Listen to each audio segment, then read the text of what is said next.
What's up, guys? I'm Kyle at Fortune. In this video, we're finishing up the rear stretch for the YJ. Move this axle back 3 more inches. Got a total of 4-inch rear stretch now. Now it's time to connect all the pieces.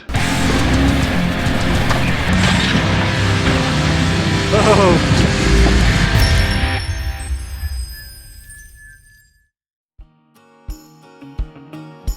So we've got quite the laundry list. We've got to get a new rear drive shaft so we can drive this thing. And the reason why that's one of the first things is because I want to be able to drive up and flex this thing out really good so we can measure where our bump stops are going to need to go. Then we'll have to build those. Then after that, I'll know the minimum distance for our rear shock, and I can start building a rear shock apparatus, something that holds these. That's one thing about having a super low YJ is there's not a lot of room to do pretty much anything. The cool thing is once we go full width, we're gonna have enough room between the tire and the frame where I can just outboard the shocks. It'll be super easy. We'll be able to run a really long shock, which is what I want. For now, nope, we're gonna get some decent shocks and we're just gonna make sure they work.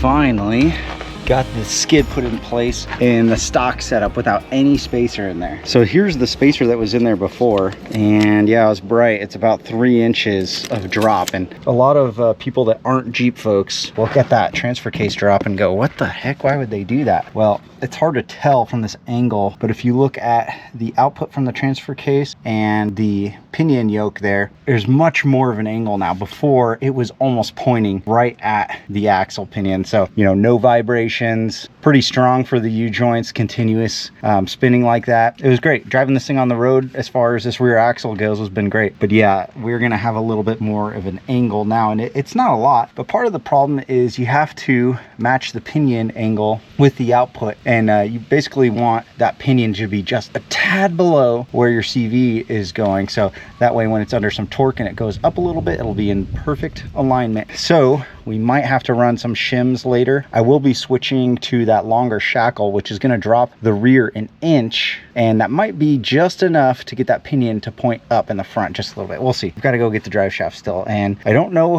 what the distance was before, but the new drive shaft needs to be 20¼ inches. Now, doing some measurements with the tape measure there and just kind of like doing a rough estimation, the doubler on the front half of this 231, if we put it on, is going to move this back about 8 inches, and that means that our new rear drive shaft could only be 12 inches long at max. And you know, that would have to have a little bit of compression in it too. So yeah, pretty small drive shaft. I've heard of some being that small before. We'll see if it's doable. Really looking to having all this clearance though. I mean, 3 inches of clearance under the skid here. That's really going to help us out in the snow. This thing was just a straight up anchor in the snow. This is where we'd always get hung up, and hopefully now, you know, this being a little bit more flat on the bottom, we'll just be able to slide over. One problem we have is the exhaust was put on when we had a 3-inch body lift, so it was routed through there in such a way that when we remove 2 inches of that body lift, it's already touching the body. Like the exhaust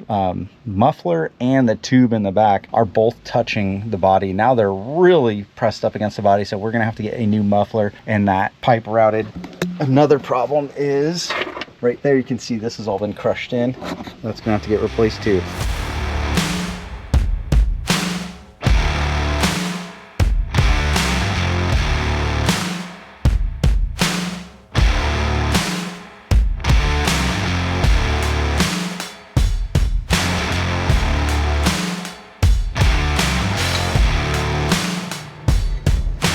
So I've got a couple different styles and size bump stops. This is like a wider kind. This is pretty close to the style that's on the YJ stock, but it doesn't have a bend in it and it's way too short. And then these are the stud style that I like to use. I've had these on the Samurai too. This one is 4.5 inches long, so it's pretty long. I ordered some that are 3 inches just in case, and already bent the plate up that's going to go on the frame. Then I cut out some 2x2 1/8 inch, drilled a hole in it, and then capped what I'm deeming the back side. So the stud goes inside that hole, then this little piece of 2x2 will be welded up on the plate that's bolted to the frame. Now there's not a lot of adjustment in this. We could put something to space out if it needs to go down a little bit more, but if it's too long, which I think this one might be, the only way we can really change that is by adjusting the bump stop length. Then on the axle side, I think what I'm going to do is do something almost like this, definitely longer legs on it though, and then it'll just go around the brake line. Will be like right in the middle. After everything's all set up, we'll have a bent bracket like this on the axle that goes over the brake line, and then when the axle comes up to the bump stop, it'll just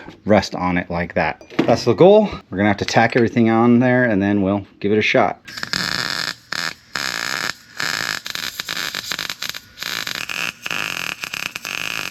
All right, we're making some progress here. Those 7-inch shackles, getting some black paint on them. And then these are the caps that are gonna go over the brake lines on the axles. Those are gonna be the anchor for the bump stops, which are right here. They're upside down, getting a little paint on them. And then hopefully when that's all dry, we'll get ready to throw them on. I'm kind of just going for the bump stop setting, totally blind. The 4-inch bump stop, it's looking like something like that. It's gonna be pretty close. We're probably only gonna have 2 to 3 inches of up travel with this setup, maybe less, but it's just temporary for now, just so we have something. I'm not sure how much these are actually gonna compress once that axle gets pushing up on them, but if they're too long, like I said before, we'll just get some shorter ones.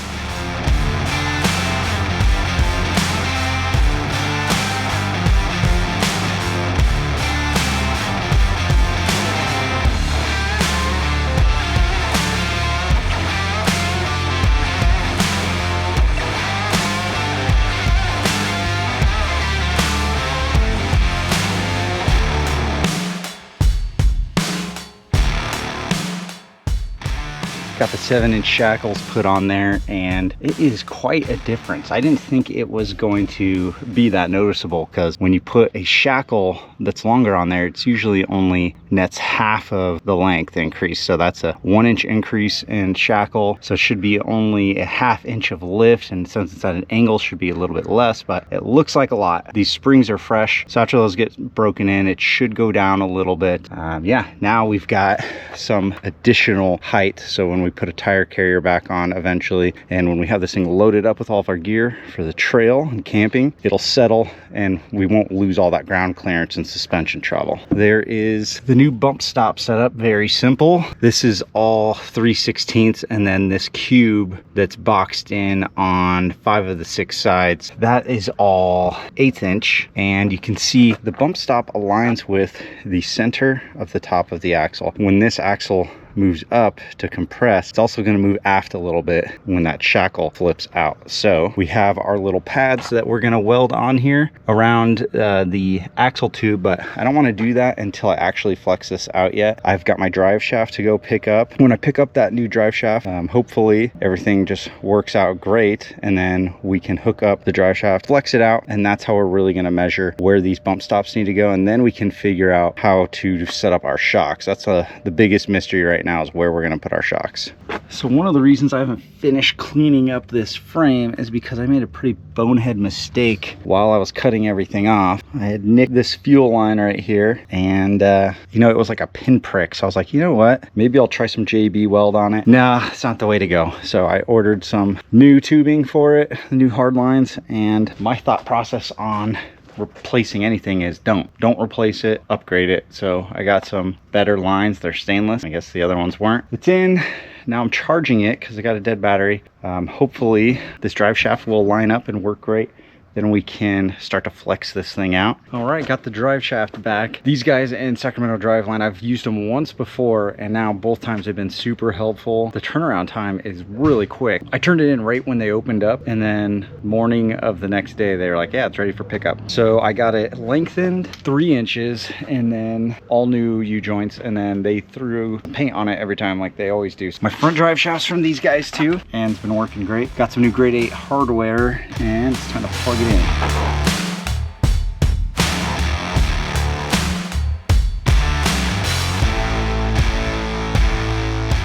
There she is installed. So we added 3 inches right here, all new U-joints, and I actually had a huge dent in my drive shaft the last time when I pulled it out. I didn't even realize it until I got to the shop, and they go, whoa, this thing needs to be retubed, and they were right. So I gave myself a little bit extra slip right here in case we decide to lower the back a little bit. It's sitting a little bit high right now. Raised this transfer case up like 3 inches, so definitely a steeper angle on the CV now, but these 1310s are good for like 30 degrees, so this is fine. The one angle that's not great is this one here at the pinion yoke. It's hard to tell. It's a couple degrees, I'd say 3 or 4 degrees below being in line with the drive shaft. Usually I just want it to be like 1 or 2 degrees below. It's not far. We'll most likely get some vibrations from this though, so I think I'm going to try to drive it like this. We'll see how it does. If there are some vibrations, we'll look at putting some shims in the leaf spring right there to tilt this up a few more degrees.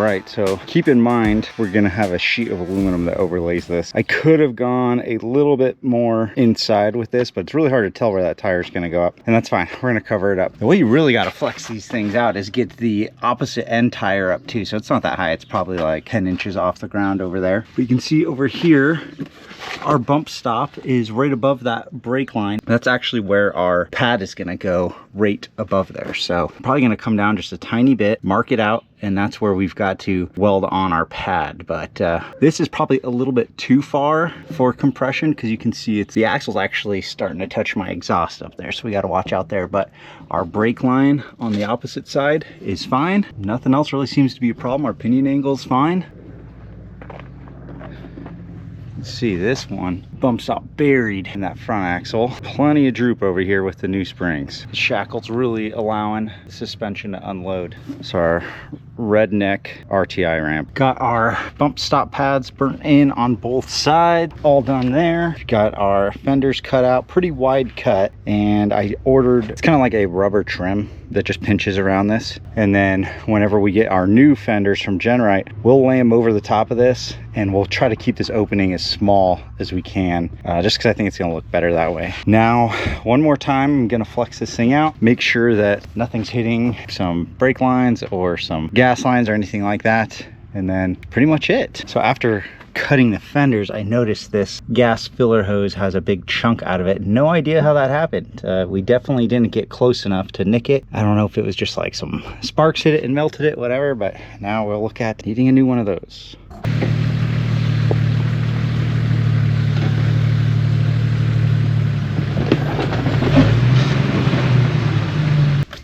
That is some pretty good flex. It looks like it's got probably a little bit left to go, but our bump stop is bottomed out front. And then go to the back here, this spring is really unloaded. You can see this 7-inch shackle in the back's like vertical. That's usually where they start if you don't have any angle in them. And tons and tons of droop, plenty of room in our brake line. Drive shaft angle looks fine.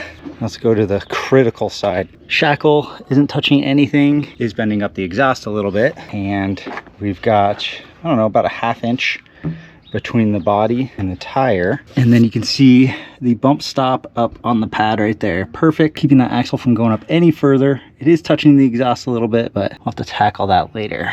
This is pretty much max for the Jeep till we get some new shocks for the front. I think those shocks might be holding up the droop in the front a little bit, but that's damn fine for leaf springs, especially spring under. This is what we've been missing for a while, is this droop. Yeah, buddy.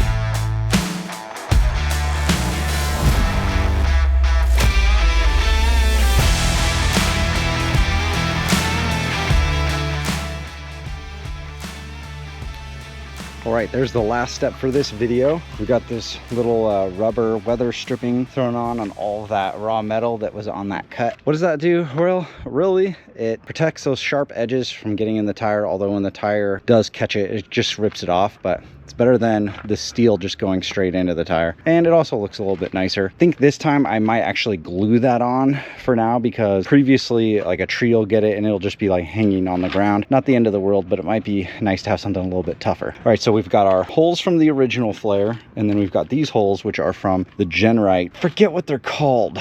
Extended comp? I can't remember. But we've been running those flares backwards, as you can see right here, and it's actually been pushed into the body a little bit. We've been running them backwards because there wasn't enough room to run it the normal way. Plus there's a gap of 3/16 inches right here because we don't have the panel on here yet, blah, blah, blah. We're ordering some new panels that are going to be corner armor made out of aluminum from Genrite, and they are going to be the 4-inch stretch method. So hopefully they'll come out here a little bit, and this will be a much cleaner wheel opening. When we flex this thing out, it went up pretty high into here. There's a little bit of extra room over here, but anyways, this is just kind of like a template. It's going to help us gauge how much to cut our new fenders. They're nice aluminum ones, so we don't want to mess that up. As far as the rock slider, I might end up beveling this a little bit and welding on an extension so it doesn't look weird with the flare just like coming out here and then have this big gap right here. We'll see how that looks, but the flare should look good. Flipped around, it'll go all the way down here, around, and then kind of a short portion right here, and it doesn't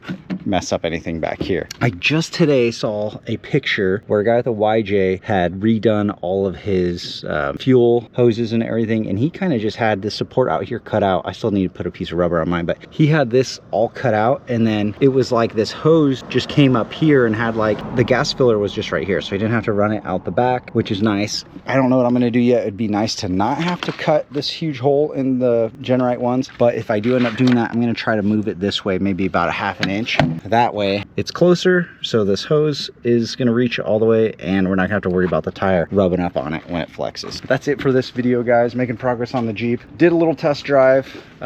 Drives pretty well like this. I like having that extra wheelbase. Flex, I thought the flex was just great. I mentioned it earlier, the flex I thought was really good for spring under. I'll take that any day.